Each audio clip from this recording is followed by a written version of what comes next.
gitu, Dengan dengan saya Anda sebagai ya. penulis pertamanya gitu. Jadi di situ kayak ibaratnya ngerasa apakah senseiku, profesorku itu mengambil aku adalah sebuah kesalahan nih Ya kayaknya gitu. Allah, iya, Dan bisa jadi ya, bisa dan jadi ya. sebenarnya yang bikin lebih sedih lagi adalah dia itu nggak marah. Jadi dia itu it's okay, let's try again gitu. Ngerti nggak sih? Ketika ngecewain orang yang baik banget gitu sama kita. Jadi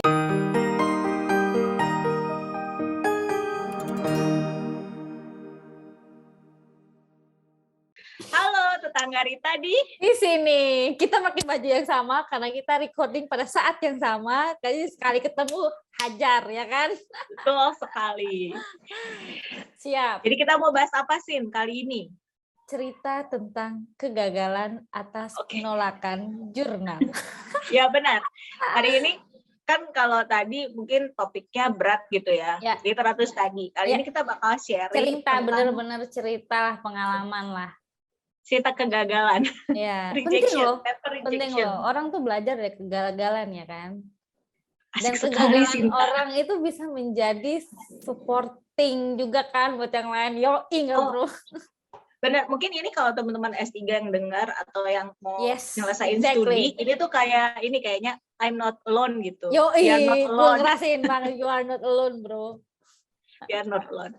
Siapa dulu sih yang mau cerita? Kamu atau aku dulu? Kakak deh, kakak kayak ceritanya tadi tuh lebih menarik. Jadi kak coba ceritain kegagalan pertama atas jurnalnya. Oke, yang pertama adalah kegagalan itu terjadi pasti ketika kita butuh biasanya. Believe it or not ya. Jadi mungkin teman-teman yang lagi sekarang studi S3 terus tiba-tiba harus submit jurnal, terus jurnalnya di reject. Terus kayak runtuh segala harapan. Wah. You are not alone karena saya udah ngalamin itu. Tapi mending diputusin pacar apa jurnalnya di reject? Mending di reject sih. Nggak dua-duanya mending di reject. Karena Anda udah oke, baik, siap. Ya, oke ya. Lanjut. Oke. Jadi pengalamanku, paperku di reject pertama kali itu waktu mau lulus S3. Karena sebenarnya sebelum paper ini di reject, aku tuh udah nemuin istilahnya pengalaman yang cukup buruk gitu dengan penelitian S3-ku. Jadi ceritanya S3 saya itu kan tracknya 3 tahun ya, dapat beasiswa 3 tahun. Kemudian udah jalan nih 1,5 tahun dan tiba-tiba hasilnya tuh benar-benar gagal total. Jadi udah life dicobain. Science 3 tahun itu gila loh. Biasanya life science itu 4 tahun kan. Ya lumayan lah ya. Jadi udah jalan 1,5 tahun, itu penelitian mau diakalin kayak apapun, itu hasilnya tuh aneh, gagal. Pokoknya ibaratnya akhirnya kita close aja deh topik itu. Nah akhirnya harus ganti topik yang jauh banget dari topik yang pertama. Nah waktu itu jadi sebenarnya ngelakuin penelitian yang ini tuh udah cukup buru-buru. Dan salah satu requirement waktu itu harus lulus adalah harus punya publikasi, dan publikasi itu nggak cukup ikut conference. Jadi at least Q1, jadi jurnal kuartil 1 lah gitu. Akhirnya dicobalah untuk nulis dengan data yang ambilnya buru-buru banget, dicobalah untuk nulis. Terus udah nulis nih dengan PD-nya ya, kayaknya datanya banyak nih, aku tulis aja semua gitu kan. Karena buat kita hal yang baru itu buat kita jadi kayak kita semangat gitu kan ya ngerjain, tapi buat orang lain belum tentu apaan ini gitu kan. Iya gitu, bener-bener. Akhirnya data yang kita anggap banyak itu kita tulislah itu semua ya. Tentunya dengan bimbingan dari profesorku. Terus tiba-tiba dapatlah email gitu setelah kayaknya sebulan sih. Untungnya cepet ya, reviewnya sebulan. Ditolak. Cepet ditolak. Nah waktu itu nggak sesedih itu karena ini pengalaman pertama, kata orang juga wajar gagal ya kan. Wajar gitu. Ya namanya juga nulis jurnal akan ada waktunya ditolak gitu. Ya udahlah, mungkin ini pengalaman pertamaku, masih chill karena saya masih cukup nih waktunya untuk belajar. Tapi ini selain pengalaman pertama, ini juga 3 penolakan berturut-turut yang kualami. Jadi setelah ditolak, sekarang aja ketawa ya, dulu nangis. Setelah ditolak, dibenerin kan itu jurnal dari komennya dibenerin, disubmit lah ke jurnal lain. Nggak lama, sebulan kemudian dapat lagi ditolak. Udah mulai deg-degan. Ya, jadi itu berturut-turut udah mulai deg-degan nih, aduh ditolak lagi kayak gitu kan, bisa lulus nggak nih gitu. Itu berarti udah under review, Kak? Udah under kalau udah review. under review oke sih, keren juga sih itu. Ya udah under review, udah kan ditolak kembali kan, mulai deg-degan gitu, mulai mempertanyakan apakah saya seburuk kayak itu, pantas gitu kan. ya. Nah tiba-tiba ya udah nih, akhirnya kata profesor udah nggak boleh inilah, harus tetap semangat, ditulis lagi. Akhirnya ditulis lagi nih, ditolak lagi yang ketiga. Dan waktu itu kayaknya ya seminggu sebelum sidang. Oh my god. Seminggu sebelum sidang, karena itu ditolak, aku nggak bisa sidang. Jadi harus extend 1 semester waktu itu. Nangis lah. Baru nangis ya? Baru nangis. Akhirnya nangis juga ya? Baru nangis. Akhirnya kesombonganku runtuh gitu dengan 3 kali penolakan itu. Nangis sebenarnya mungkin yang pertama karena ngerasa udah capek. Karena kan istilahnya memang S3 kok nggak kejawab ya. Benar, terus S3 tuh kayak maraton ya sih, bukan kayak sprint gitu, kayak maraton gitu. Kayaknya udah capek nih, udah usaha kok hasilnya gini gitu. Terus yang kedua, mempertanyakan akhirnya ke diri sendiri gitu, apa aku pantas ya untuk jadi dokter, untuk lulus S3. Ya Allah. Nah, sebenarnya yang bikin makin sedih lagi tuh bukan mundurnya, tapi sebenarnya karena ngerasa ngecewain profesorku waktu itu. Karena profesorku tuh udah baik banget. Terus dia kan ngeluarin semua dana ya untuk penelitian ini. Terus yang aku juga baru tahu itu pertama kalinya dia dapat penolakan 3 kali berturut-turut juga. Jadi dengan kayak Anda ya? Iya, dengan saya gitu. Dengan saya sebagai penulis pertamanya gitu. Jadi di situ kayak ibaratnya ngerasa apakah senseiku, profesorku itu mengambil aku adalah sebuah kesalahan nih kayaknya. Oh iya, bisa jadi. Sebenarnya yang bikin lebih sedih lagi adalah dia itu nggak marah. Jadi dia itu it's okay, let's try again gitu. Ngerti nggak sih? Ketika ngecewain orang yang baik banget gitu sama kita. Jadi 2 minggu tuh akhirnya aku tuh kayak ke lab tuh udah nggak niat kayak gitu. Ya ampun. Itu pokoknya cerita kegagalan ya, itu bener-bener ngerasa gagal, walaupun semua udah masuk under review sih, cuman tiba-tiba ditolak dan 3 kali berturut-turut tuh lumayan sakit sih Sin. Lumayan. Terus sampai akhirnya bisa diterima gimana tuh Kak? Akhirnya aku sama senseiku mutusin untuk nggak terlalu terburu-buru. Jadi waktu itu akhirnya kita mutusin untuk ya udah deh kita text time dulu, diambil lagi datanya sesuai dengan komen-komen. Jadi kita kumpulin tuh semua komen yang ada dari 3 reviewer tadi, dari 3 jurnal yang udah nolak.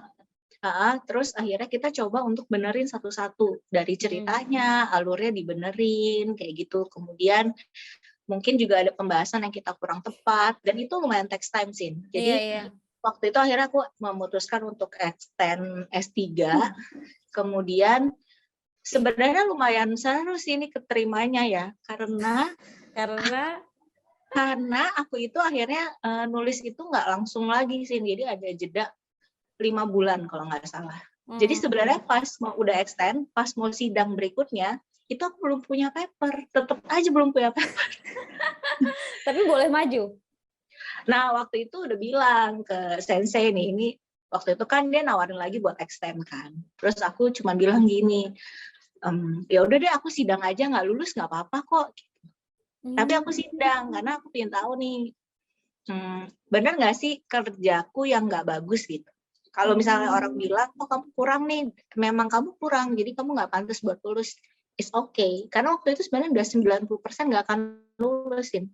Ya Allah. Jadi 90% nggak akan lulus, tapi aku mutusin untuk jalan sidang. Dan aku sengaja beli tiket sehari setelah sidang untuk pulang ke Indonesia.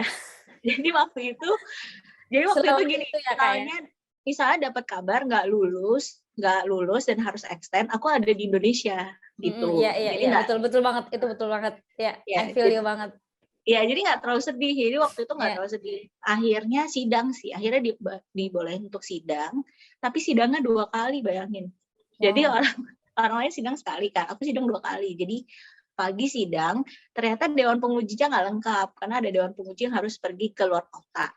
Nah, karena caseku itu case khusus, jadi semua dewan penguji itu harus tanda tangan bahwa aku layak lulus. Nah, dewan penguji itu baru nyampe kota tempat aku studi itu jam 9 malam. Jadi aku sidang jam 2 siang sampai jam 4, terus aku nunggu jam 9, setengah 10, aku sidang lagi sampai jam 11 malam.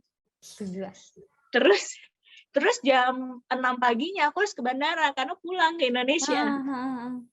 Jadi itu lumayan tegang ya, tapi udah kayak berserah gitu. Berserah diri ya. Berserah. Nah ternyata baru nyampe di Indonesia 3 hari, ditelepon lagi sama senseiku, ini kayaknya udah siap nih kita buat nulis. Kayak dia udah nemu nih skenario-nya yang kemarin terakhir aku tulis udah bagus.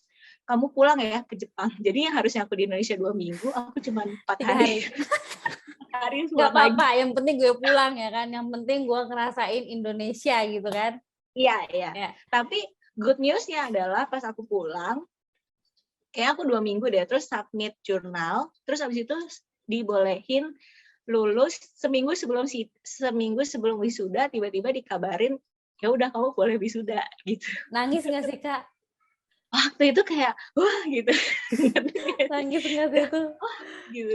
Terus abis itu jalannya tuh kayak lancar sih Sin. Abis itu baru ternyata papernya keterima, jadi nggak lama habis wisuda papernya keterima. Dan sebenarnya good news-nya, untungnya Kakak mutusin gua lulus nggak lulus gue sidang ya kan. Oh iya.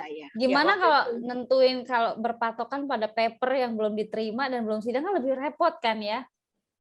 Waktu itu kayaknya udah nekat deh. Kayaknya iya, memang nekat kan. Iya. Nekat. Tapi ya nekatnya maksudnya mentalnya udah disiapin. Ya betul. Kalau nggak lulus. Nah good news-nya habis itu lulus dan ternyata memang ya, aku juga kayaknya ya, ini nggak tahu, tapi mungkin jawaban dari Tuhan tuh kayaknya dikasih yang paling bagus di paling belakang, karena walaupun sama-sama paper Q1, ternyata paper yang aku submit pertama tuh misalnya impact factor-nya 2,5 gitu sih. Terus paper yang kedua naikin gitu 2,8, terus 2,2 naik, ini kayak 3,5 kayak gitu. Di reject tapi impact factor-nya naik ya.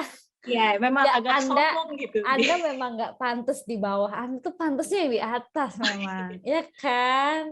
Keren sih, gila banget sih itu. Tapi itu cerita paper rejection yang menurut aku ngajarin banyak hal. Yang pertama adalah nggak boleh sombong sebenarnya.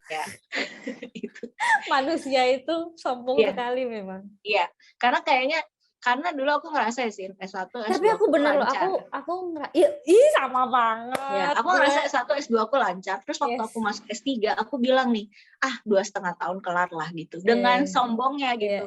Dan ternyata itu semua diruntuhin dengan 3 kali kan?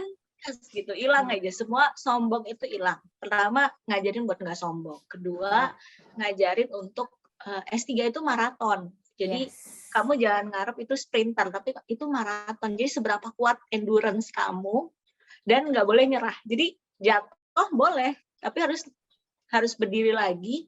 Nggak apa-apa nggak lari, yang penting jalan terus semua harus kerjain gitu. Sama yang terakhir, mau seberapa capeknya itu harus diselesaikan. Pokoknya rejection itu ternyata ngajarin aku banyak hal.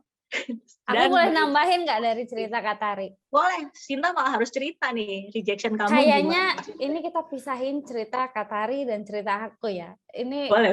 Biar panjang video kita kan. Kan? Mungkin aku nambahin dari cerita Katari ini. Katari itu satu proses ya kan. Dan itu dari dulu aku tuh selalu diajarin proses apalagi waktu itu aku kempo kan. Proses bukan hasil tapi proses. Karena dengan proses yang baik nanti tujuannya juga akan baik ya kan. Dua tadi ya maraton pelan-pelan artinya apa? Konsisten ya kan? Benar. Kerjain aja terus. Kedua, yang ketiga, ini yang aku benar-benar pelajarin waktu aku S3 itu. Kalau kita mentalnya nggak kuat, kita nggak akan selesai, ya kan? Jadi aku tuh belajar S3 itu bukan masalah materi kuliahnya itu bukan, tapi itu justru ngebentuk mental banget. Gila ya kalau itu nggak diselesaikan itu bisa, wah, aku ngerti banget makanya Kak Tari mutusin buat pulang karena I was on the same ship gitu loh. Makanya aku juga waktu itu udah pengen nyerah, makanya aku pulang Indonesia dulu lah, walaupun aku belum berani pegang disertasi, gue pulang dulu lah. Dan ya itulah.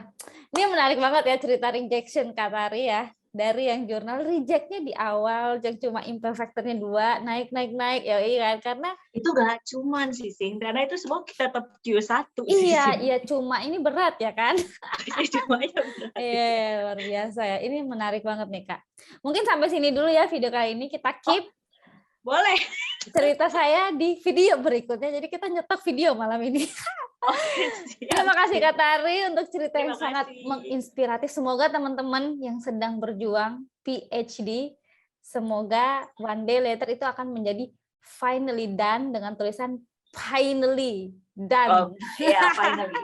Tapi aku boleh ngasih pesan satu aja ya. Semua sih yang lagi studi, intinya adalah selesaikan apa yang kamu mulai. Jadi bener cocok banget. Mau susahnya kayak apa, itu selesaikan apa yang kamu mulai. Karena kan ketika kamu mulai, kamu udah komit untuk mulai itu gitu. Jadi jangan di stop di tengah jalan gitu. Itu aja sih. Exactly. Mau seberapa sulitnya, ya sebenarnya setiap perjalanan pasti akan ada rintangannya ya. Mau seberapa sulitnya, mau seberapa mudahnya, pastikan itu selesai. Udah itu aja, nggak usah dipikirin kayak harus excellent atau apa. Yang penting selesaikan apa yang kamu mulai. Itu aja sih. Semoga ceritanya dapat menyemangati teman-teman. Karena kesulitan itu lebih sulit memulainya kan. Karena ketika kita mulai itu pasti udah dengan segala keputusan terberat ya kan. Jadi memulai itu udah sulit. Jadi selesain. Semangat teman-teman yang lagi studi terutama, semoga pastikan bahwa kamu tidak sendiri, Tuhan bersamamu. Good luck. Dadah.